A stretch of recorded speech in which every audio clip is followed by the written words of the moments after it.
Pedro, primeira carta de Pedro, capítulo de número 2, a partir do versículo 1. Ajuda os irmãos aí, amor? Sim. Senhorinha lá. 1 Pedro, capítulo 2, nós vamos ler os 3 primeiros versículos. Como eu sempre digo, eu gosto de pregar os livros da Bíblia, porque é uma forma de educar a igreja na Bíblia. Significa uma forma de você conhecer toda a Bíblia, né?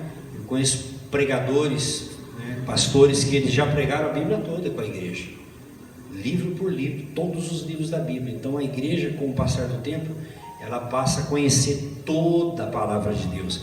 E isso é tão bíblico, irmãos, que Paulo disse assim: eu nunca vos deixei de dar todo o conselho de Deus. Então Paulo foi um homem que ensinou todo o conselho de Deus, e é bênção, amém? E hoje nós vamos falar sobre crescendo na fé. Ela falou que veio domingo? Lembra o nome dela? Como que é o nome dela? Alice? Alice. Domingo vem. Olha, Deus está acrescentando, né?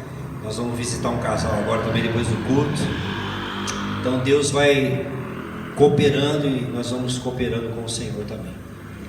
Eu estou usando a versão NVT porque eu gostei desse texto NVT. Em algumas partes eu acho muito interessante. Amém? Vamos ver então. Diz assim: portanto, livrem-se de toda maldade, todo engano, toda hipocrisia, toda inveja e todo tipo de difamação.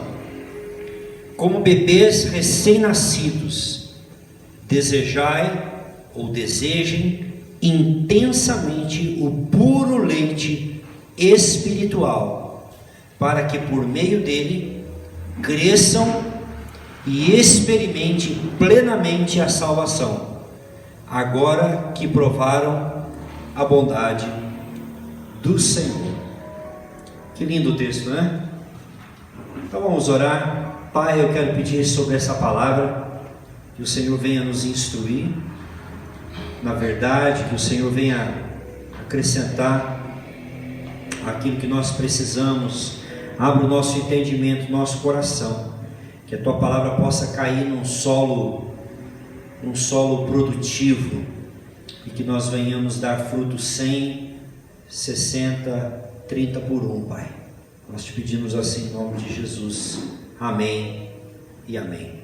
Irmãos, Pedro, nós vimos quando eu preguei, na semana retrasada, que Pedro falou que esses irmãos tinham sido gerados pela palavra viva, que ele comparou a uma semente viva, que é a palavra de Deus. Então a palavra de Deus foi o que gerou a vida espiritual desses irmãos. A palavra de Deus, ela foi instrumento de salvação. Diga comigo: instrumento de salvação. Então a palavra de Deus, ela tem vida, né? A palavra de Deus, ela tem vida, ela dá vida e ela alimenta a vida. Amém? Essa palavra que foi instrumento de salvação, agora ela deseja ser um instrumento de santificação, de transformação, de crescimento, de mudança. A mesma palavra que Deus usou um dia para gerar vida, ela quer agora gerar manutenção na nossa vida espiritual. Ela quer continuar produzindo fruto na nossa vida espiritual. Amém? Por quê? Quando você, vamos dizer assim, quanto tempo a senhora tem na fé, irmã?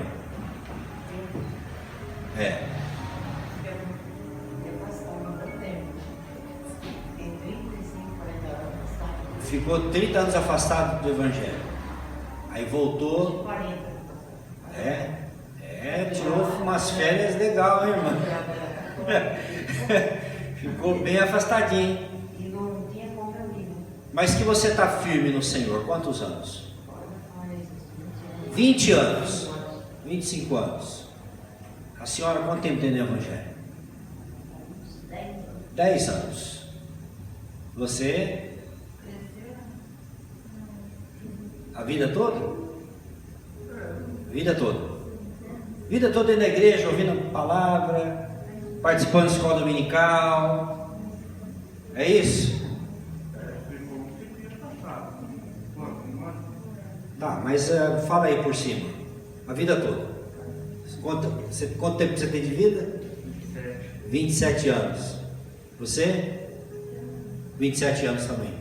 Então praticamente mais de 20 anos, 25 anos. A senhora, pastora?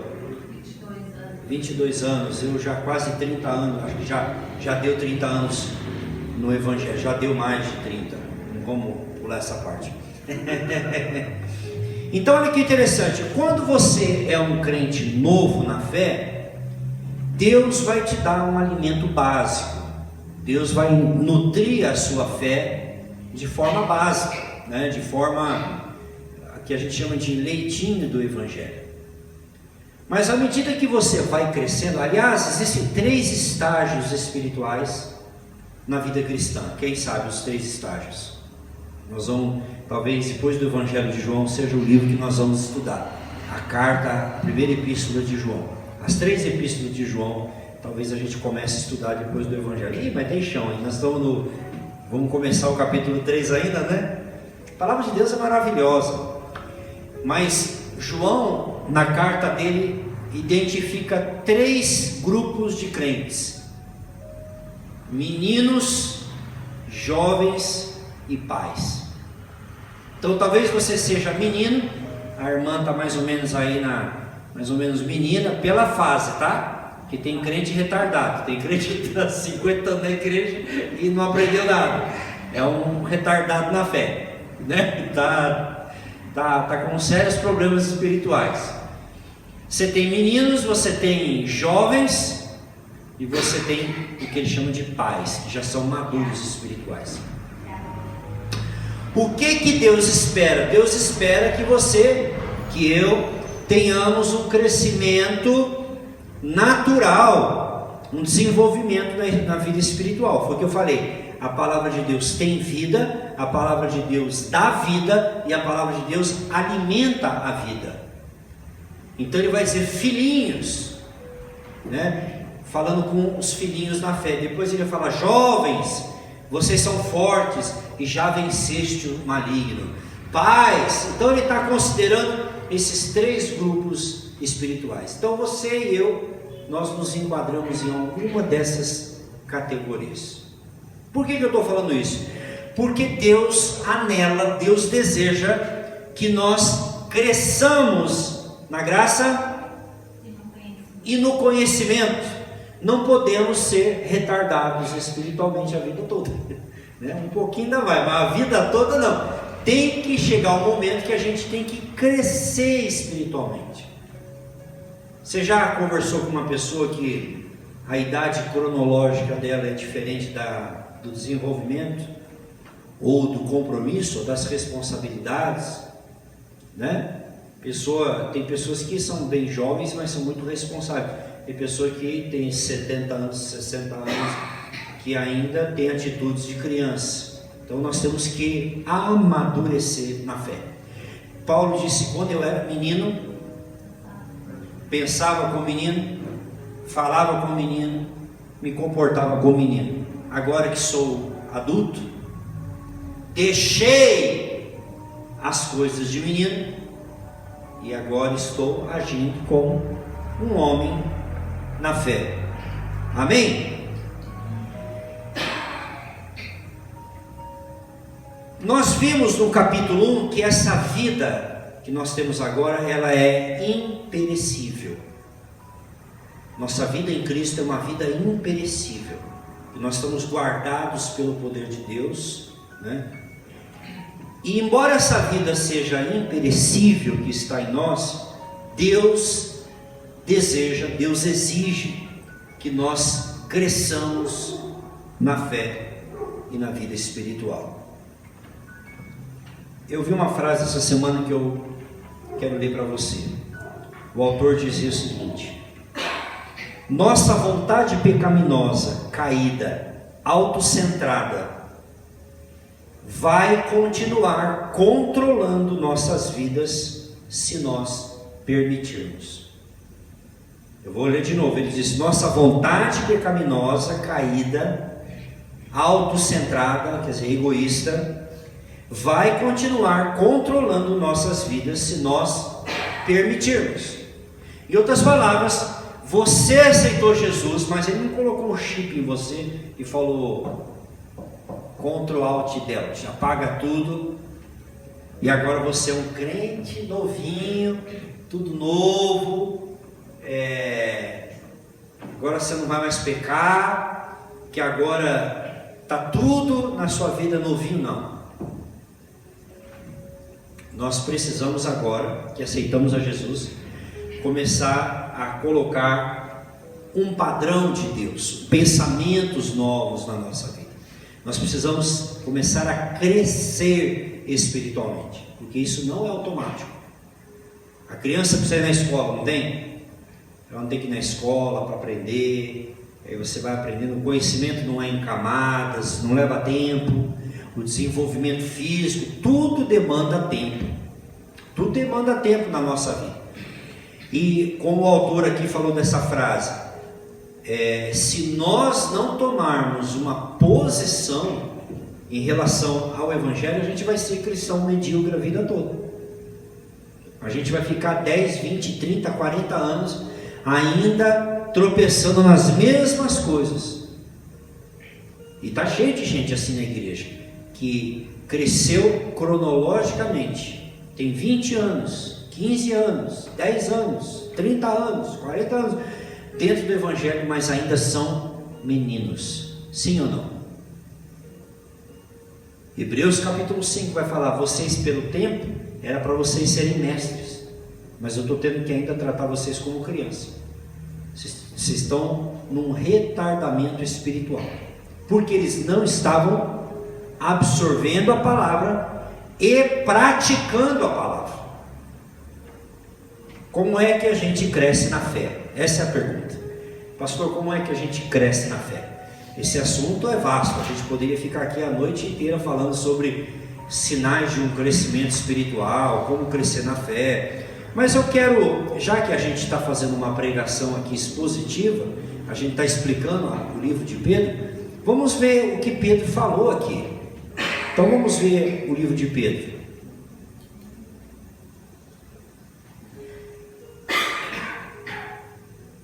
O que ele fala no versículo 1, gente?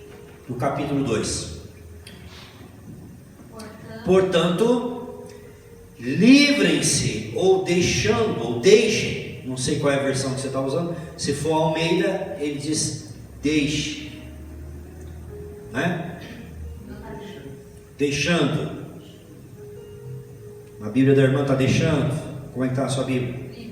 Livrem-se. A minha fala livrem-se de toda maldade, engano, hipocrisia, um monte de coisa. Vai colocando para fora, bota fora. Sabe aquele guarda-roupa que você olha e fala: essa blusa não serve mais, que eu guardei, né? Eu tenho um monte minha lá que eu já dei. Preciso até dar uma olhada de novo. Eu não gosto de deixar no guarda-roupa o que não me serve, porque eu tenho uma relação do passado com aquela roupa que não serve mais, sendo que você poderia dar para uma outra pessoa. Mas tem pessoas que não dão roupa. Até você disse esses dias, tirou roupa, né? Para doar, não foi? Separou. Quem que tem esse costume de bota fora? Se não tem, aprenda a ter, viu? Porque para entrar roupa nova tem que sair a velha, né? E é uma forma de você também às vezes trocar de roupa. Tipo, eu preciso comprar, mas agora quando você sente falta, você vai lá e troca, né? Não é assim?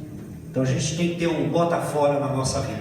E o versículo 1 aqui, Pedro está falando bota fora. O que não serve mais dentro do novo homem, o que não serve mais dentro do novo crente, quem está entendendo? O que não serve mais para você, que é roupas do passado, do velho homem.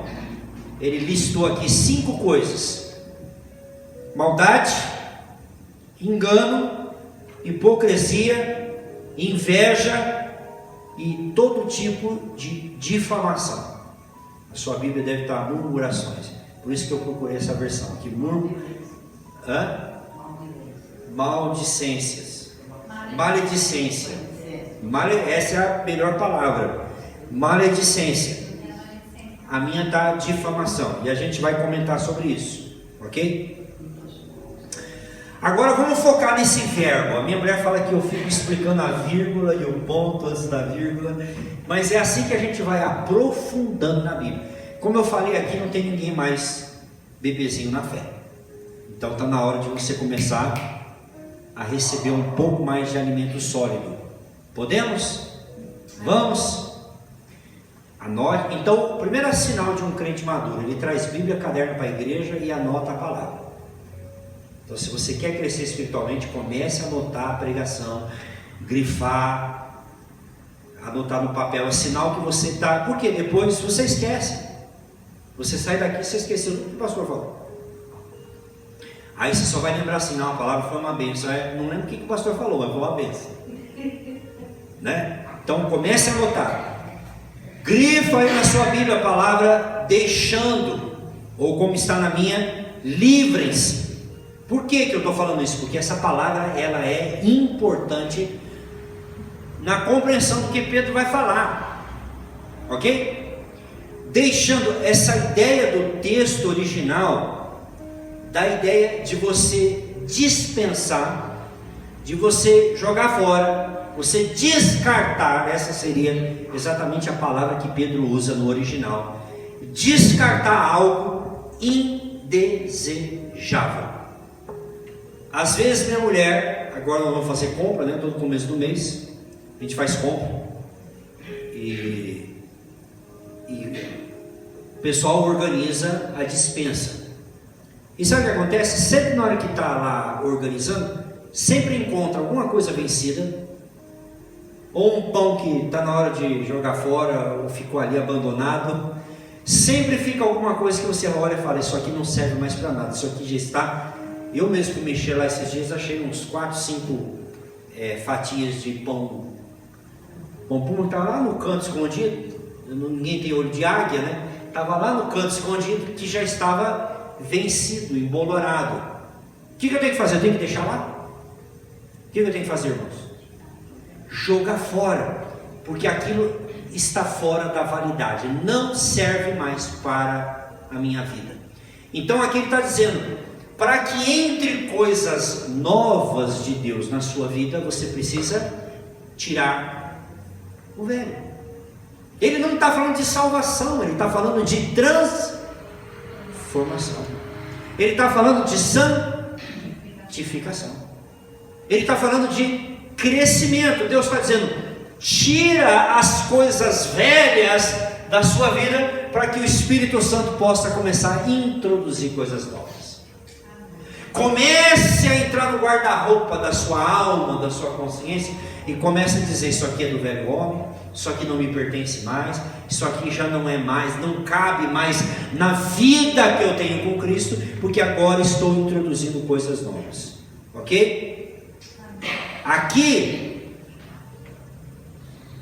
é uma condição. Se você não se livrar, se você não despojar, se você não se desfizer, não descartar, não deixar essas coisas que ele listou, é uma condição para que haja um desejo novo pela palavra de Deus. Então o crente que continua na maldade, no engano, na hipocrisia, na inveja e na difamação, ele não vai ter lugar, desejo de crescer nas coisas de Deus. Ele não vai ser atraído pelas coisas espirituais. É o Salmo 1. Isso aqui é o 1 Pedro 2, é o Salmo 1 do Novo Testamento. aquele que não anda, aquele que não se assenta, aquele que não para na roda dos escarnecedores, mas tem o seu prazer na lei do Senhor. É o Salmo 1 do Novo Testamento, é esse aqui que nós estamos lendo aqui, a mesma coisa.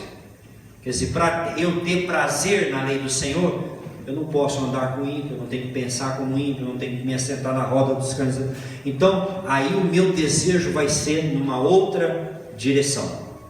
Você já viu aquela criança? Tudo que eu estou falando aqui são conceitos, mas eu estou ilustrando, para você entender, tá bom? Eu falo do princípio, mas eu vou ilustrar isso. Quem que já viu aquela criança que não tem apetite para comer a comida da mamãe? A Carolina, né? Fica comendo as besteirinhas, o pão, como que chama lá? O bolinho de chuva.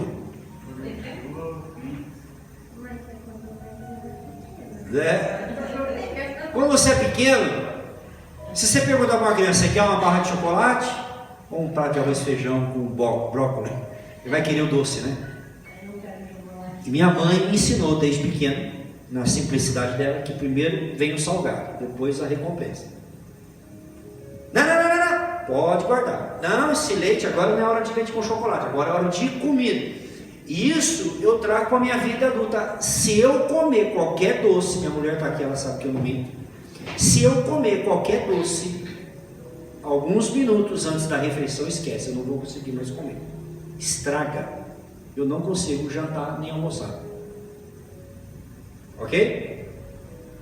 Então, muitas vezes o apetite de uma criança vai embora porque ela comeu coisa errada, na hora errada. O pai e a mãe, às vezes, para a criança ficar perturbando, enchendo o saco ali, chorando, pega e dá um doce para a criança. Está errado. Você tem que dar primeiro o alimento. Depois que ela está alimentada, você vai dar o doce. Então já vai aprendendo aí, vocês que são marinheiros de primeira viagem, né? Presta atenção no que eu vou te falar agora. Está cheio de crente comendo doce nas igrejas. Está cheio de crente comendo porcaria, fast food. Está cheio de crente malnutrido. Sabe o que acontece com esses crentes? Não estão preparados, porque é tanta promessa de prosperidade, é tanta pregação exaltando o seu eu, que Deus vai fazer, que vai acontecer, que o seu apetite não está aberto ao verdadeiro alimento da palavra. Igreja lotada do quê? De fast food espiritual. O cara pega um versículo, tira esse versículo totalmente do contexto, inventa um monte de coisa, tudo coisa que pessoas querem ouvir, que Deus vai fazer acontecer na sua vida. As pessoas vão para casa com uma sensação de que elas estão alimentadas. A primeira luta não volta mais na igreja. A primeira dificuldade não permanece. Por quê? Porque elas não estão recebendo a dieta balanceada, com proteínas, com vitaminas, quem está entendendo, da palavra de Deus. Está cheio de colesterol, está cheio de doce, mas sem alimento espiritual.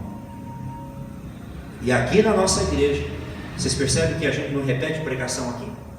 Que toda semana é alimento fresco? Que a gente gasta tempo, recursos, dinheiro investindo? Vocês aqui estão valorizando, mas já teve pessoas que passaram por aqui que não valorizaram, porque esperavam vir numa igreja que tivesse profecia, que esperavam estar na igreja onde tinha mover, e vão de mover em mover, não move para lugar nenhum, fica que nem barata tonta, movendo, mas são pessoas que a vida não muda, a vida continua do mesmo jeito, casamento do mesmo jeito, filhos do mesmo jeito, nada muda, porque elas estão querendo uma sensação espiritual, ou estão querendo alguma coisa que seja agradável aos ouvidos. Essa palavra às vezes vai falar contra você e contra mim. Essa palavra muitas vezes vai confrontar a mim e a você. Essa palavra vai dizer: deixa hipocrisia, deixa o engano, deixa a inveja, deixa a língua comprida. Você está entendendo? Essa palavra vai nos confrontar, mas por quê? Porque Deus quer que a gente cresça. Não podemos ser meninos na fé o resto da vida. Precisamos crescer. Aleluia. Amém. Glória a Deus. E aqui listou 5 vícios que se opõem à verdade. Primeiro, deixando o quê? Maldade. Onde está na sua Bíblia? Malícia? Maldade? O que é a maldade ou engano, né? Depende da tradução. É aquela pessoa que tem uma maldade no coração em relação às outras pessoas, ou aquela pessoa que é vingativa. Fulano me paga. A pessoa que tem um caderninho dos amaldiçoadores, é o caderninho da vingança. Ela tem uma lista negra de pessoas que ela não engole, que ela não perdoa, que ela não... Então ele está falando que se você quer crescer no Evangelho, você não pode ter esse tipo de coração. Malícia ou maldade, como ele diz, ou como maldade, como está na minha versão. Aquela pessoa que paga mal com mal. Quantos se lembram aqui da história de José? Foi vendido pelos irmãos, foi traído. Ele deu nome para 2 filhos, né? Um era, me ajuda a lembrar os nomes dos filhos de José, gente. Manassés? José? Os filhos. É isso, né? Um deles é: Deus me fez esquecer do meu passado. E os irmãos, com medo que o pai tinha morrido, falaram: agora ele vai arrebentar a gente, agora ele vai pesar a mão sobre nós. Ele falou: não, eu não estou no lugar de Deus. Vocês intentaram mal contra mim. Gênesis 50:20. Vocês intentaram mal contra mim, Efraim, mas Deus converteu em bênção. Por acaso eu estou no lugar de Deus? O que ele entendeu? Que a vingança é de quem? De Deus. Eu vingarei, eu retribuirei. O nosso papel é orar pelos que nos perseguem. Irmãos, eu estou lendo um livro chamado Torture for Christ. Em português é Torturado por Amor a Cristo. Esse livro nem existe mais. Quando eu me converti, eu ouvi falar desse livro. É a história de um missionário que foi perseguido. Como que é o nome do país lá? Meu Deus, estou ficando velho. Esqueci o nome do país. Deixa eu ver se eu lembro o nome do país.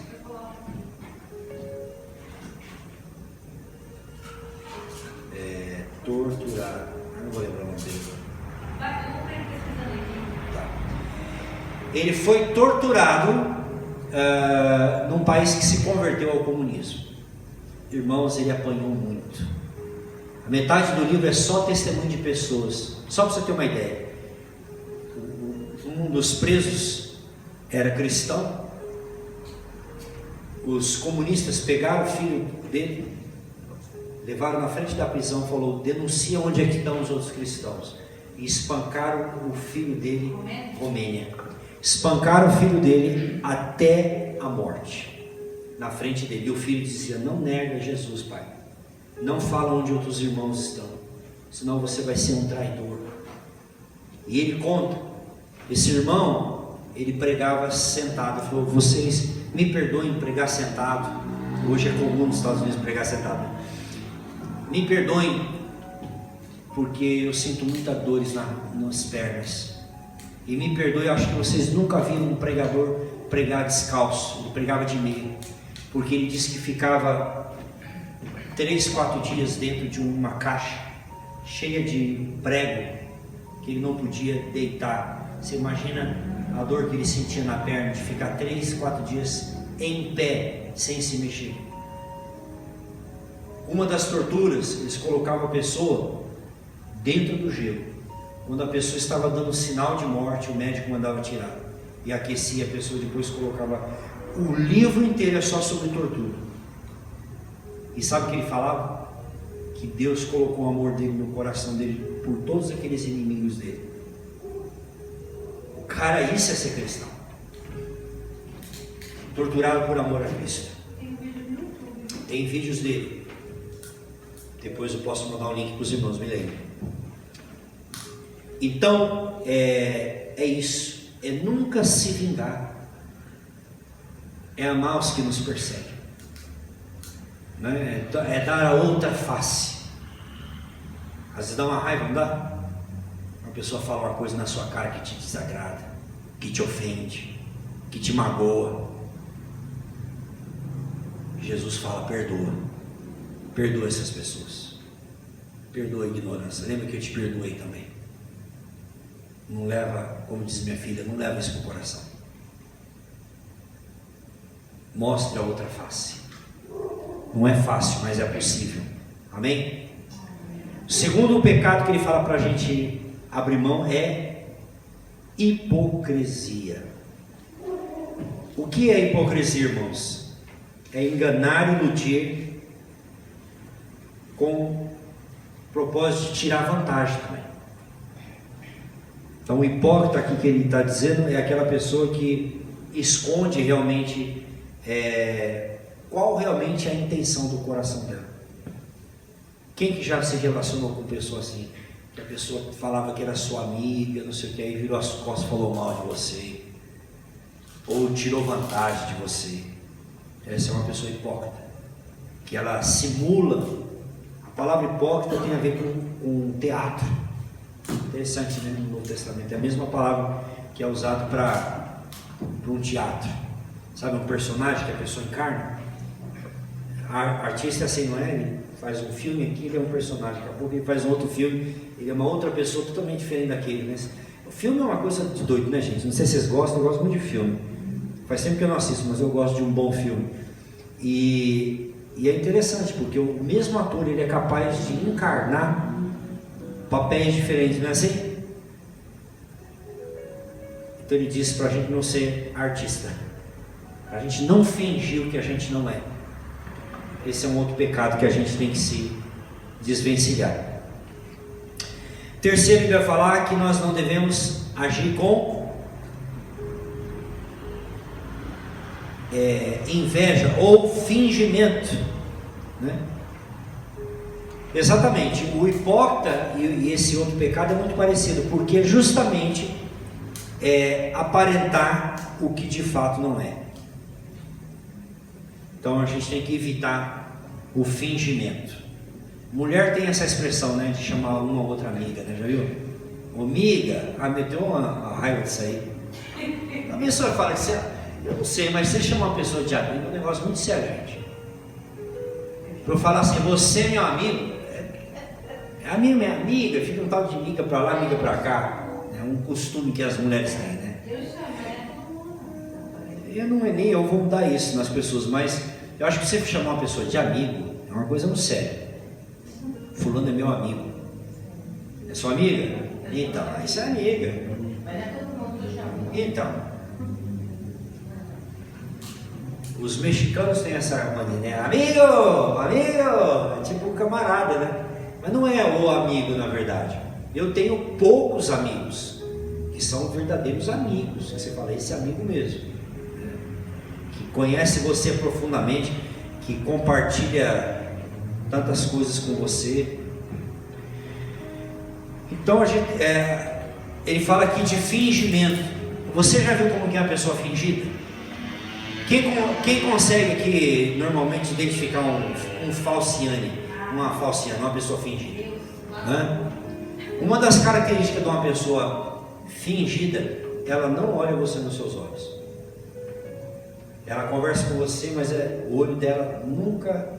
Eu sou uma pessoa, não sei se é de família, de onde que vem isso aí, mas quando eu converso com as pessoas, eu converso olhando nos olhos. Nos olhos, porque os olhos falam muito da pessoa. Uma pessoa está mentindo, ela não consegue olhar nos seus olhos. Ela desvia, ela fica sem graça, mas ela não olha. Ou então, a pessoa olha você assim, ó, por cima. Também não gosto de pessoa que usa óculos e olha você assim. Não, olha através dos óculos, né, Cris? olha pelos óculos, tem que olhar, né? Eu acho que o Judas devia ser assim, Jesus falava e ficava olhando por cima.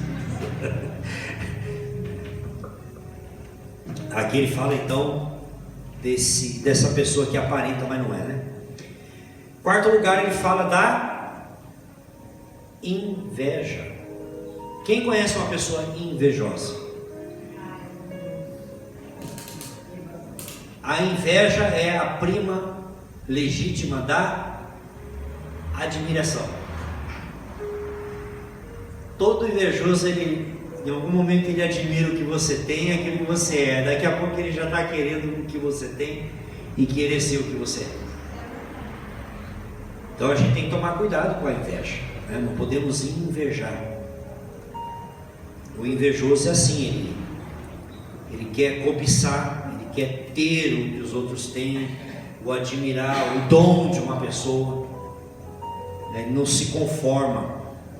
Tem um filme antigo pra caramba, chamado Mozart, não sei se vocês já assistiram, Mozart Amadeu. E tem um músico que ele inveja o Mozart, lá, o Salieri, coisa assim o nome dele. Ele inveja porque ele é um homem disciplinado, ele é uma pessoa que estudava música erudita. E o Mozart era crianção, mulherengo, irresponsável, mas Deus deu um dom para ele, que era uma pessoa religiosa, uma pessoa tudo certinho, não tinha o dom que ele tinha. Ele até, o filme começa, né? Ele tentando tirar a própria vida dele no hospício, porque ele ficou louco, né? Com um pano enrolado no pescoço, porque ele tentou cortar o pescoço. Porque ele não entendia por que ele era uma pessoa religiosa, uma pessoa tudo certinho, e o Mozart que era mulherengo, blasfemo, ateu, sei lá, tudo que não prestava. E Deus tinha derramado um dom tão especial sobre a vida de Mozart. Irmãos, Deus não tem que dar satisfação porque ele faz essas coisas. É a graça comum. Você estava tendo aula sobre isso. Graça comum e graça especial, na tua aula de teologia ontem. Graça comum, Deus não escolhe, derrama os dons dele sobre justos e injustos. O cara pode ser um ateu, mas ele tem dons que Deus deu para ele, que às vezes o crente não tem. Não é? Às vezes o homem é ímpio, não quer nem saber de Deus, ganha muito bem. E às vezes a gente é crente, é uma pindaíba, é uma vida dura. Vive no sufoco. É uma luta para pagar a conta. E o cara está blasfemando o nome de Jesus aí e só passa o cartão. O que é? O cartão preto lá é o black, só o black. Eu tenho um cartão preto, mas é só a cor mesmo, não vale muita coisa não. E aí a gente fica com essas dimensões, né, de por que Deus abençoa um e não abençoa o outro. Então, cuidado com a inveja. Quinto, depois da inveja, qual que é o quinto pecado que ele fala? Murmuração ou difamação ou maledicência. Quer dizer, olha que interessante, parece que esse pecado é até uma evolução, uma continuação do outro. Por quê? Geralmente quem inveja os outros acaba falando mal dos outros. Se eu não posso ter o que ela tem, então eu também vou desconstruir quem ela é. Vou falar do caráter, vou falar do defeito. Então, o invejoso sempre acaba caindo no pecado da maledicência. Então essas são atitudes que Pedro está falando aqui, que se estiverem nas nossas vidas, consequentemente, nós não vamos ter o apetite espiritual. Não vai ter o apetite espiritual. Vai faltar paladar para as coisas de Deus. Uma pessoa uma vez falou para mim: pastor, eu não consigo mais ir na igreja, por quê? Eu conheci essa pessoa, eu falei: também você só fala mal da igreja? Como é que você vai num lugar que você só fala mal da igreja? Como é que um filho vai querer amar a igreja se em casa os pais só metem o pau no pastor ou na igreja? Difícil, né? Começa a falar bem da tua igreja. Talvez não seja o caso aqui da nossa. Mas como é que um filho vai amar? Imagina os pais crentinhos na igreja. Ah, mas a irmã não sei o quê. Ah, meus filhos estão só ouvindo falar. Mas esse lugar deve ser ruim, porque meu pai vai para lá, volta pior. Meu pai vai na igreja, volta endemoniado. O lugar lá endemoniza os outros, deixa encapetado, porque volta pior. Volta endiabrado da igreja. Né? Então eu não quero para esse lugar aí que todo mundo não presta. Não, a gente tem que falar coisas boas de Deus, do povo. Não é mentir, mas às vezes tem que omitir. Vai falar, eu não gosto, há certos assuntos que eu não gosto de falar, nem com os filhos. Por mais presente que eles estejam, mas são coisas entre eu e nós somos os pastores, nós somos maduros, e tem coisas que a gente tem que filtrar dos filhos. Tem coisas que você tem que filtrar, às vezes, do seu marido, coisas que não edificam. Amém? Então, se essas coisas contaminam e vai tirando o apetite espiritual. E aqui, o versículo agora, para a gente terminar, olha o que ele fala. Você já tirou essas coisas da sua vida? Então, a primeira coisa, a gente coloca para fora essas coisas, esses pecados, esses vícios, para que entre agora as virtudes. Quais são as virtudes? Ao invés disso, como bebês recém-nascidos, desejem intensamente o puro leite espiritual, para que por meio dele cresçam e experimentem plenamente a salvação. Ele está falando, sabe aquela criançazinha? A Carol vai experimentar isso por esses dias aí, mais para frente aí. Quando o nenenzinho lá, o Cauê, né? Quiser comer, até o quarteirão vai ouvir que está com fome. Como é que ele sinaliza? Mamãe, me dá de mamar? Não, o bicho vai gritar, vai esbravejar. Na hora que você coloca lá, aí ele está dizendo isso aqui. É a mesma coisa, esse mesmo desejo, esse mesmo, né, essa mesma apetite que a criança pega o peito da mãe, que está falando aqui. Desejai o alimento, o leite espiritual, que é a palavra de Deus. Você já mamou hoje na palavra? Você já acordou de manhã mamando no Evangelho? Está dizendo, mame, busque. Vou ler de novo aqui, ó. Como bebês recém-nascidos. Bebê o quê? A fome do bebê recém-nascido é desesperadora. Parece que vai morrer. E chora, haja pulmão. E haja ouvido também. Então o papagaio vai falar, você vai ver, por favor, dá leite para essa criança, não aguento mais esse choro. Até o papagaio da tua mãe lá vai dizer, eu não aguento mais. Dá logo leite para a criança. Desejai como bebês recém-nascidos o leite intensamente, o puro leite espiritual ou racional. A palavra racional e espiritual, olha que interessante, são sinônimos. Para que por meio dele, o que o leite espiritual faz? Por meio dele, faz o quê? Se alimente ou cresçam e consequentemente provem que a palavra do Senhor é boa e cresçam na salvação. Salvação aí no sentido de vida cristã. A palavra salvação às vezes quer dizer livramento do pecado, da condenação do pecado. Às vezes significa, salvação pode significar livramento do poder do pecado e pode significar também livramento da presença do pecado. Condenação, poder e presença. Condenação se deu na salvação, do poder agora, acontecendo agora, da santificação e da presença quando Jesus voltar. Nós seremos glorificados, nunca mais pecaremos, amém?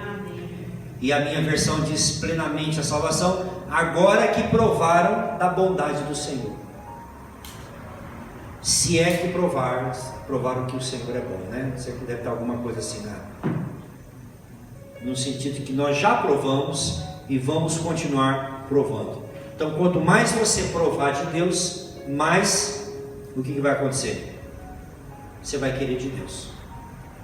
Então, quanto mais você treinar o seu paladar, quanto mais você der comida espiritual, quanto mais se alimentar o teu espírito. Por isso que às vezes eu já fui em culto que eu falei, comida fraca, comida ruim. Por quê? Porque o meu paladar espiritual é um paladar aguçado, é de churrascaria. Minha mulher, semana passada nós fomos na churrascaria, ela foi lá comer os peixes dela, o sushi. Eu falei, eu comecei daqui meia hora tá com fome de novo. Eu falei, não, me dá picanha, me dá contra aquelas carnes violentas. Eita, coisa boa. Então quando você está, não, eu gosto de comida japonesa, mas quando você está comendo um bom alimento, a gente sabe o que é uma boa comida. Eu morei nos Estados Unidos, é triste o negócio, fast food o tempo todo, não há corpo que, por isso que o pessoal vive doente, com câncer, entende? Primeira coisa que me disseram chegando lá, não come enlatado, enlatado é cancerígeno, não come alimento em conserva. E me deram um monte de lata de dinheiro, joguei tudo fora, dei tudo. A comida tem que ser fresca, o alimento tem que ser fresco, não é gostoso quando você come uma saladinha fresca, uma verdura.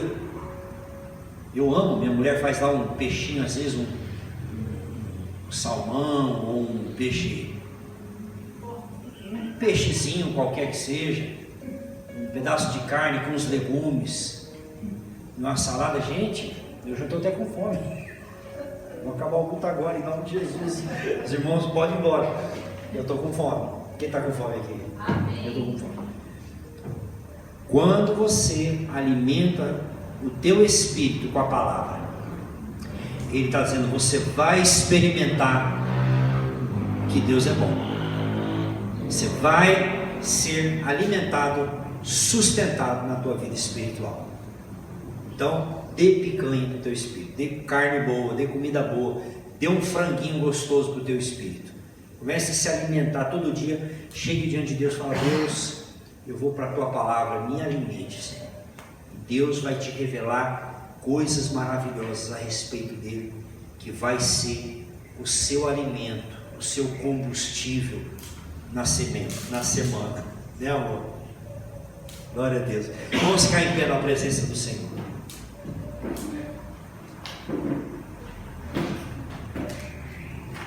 Amém. Amém.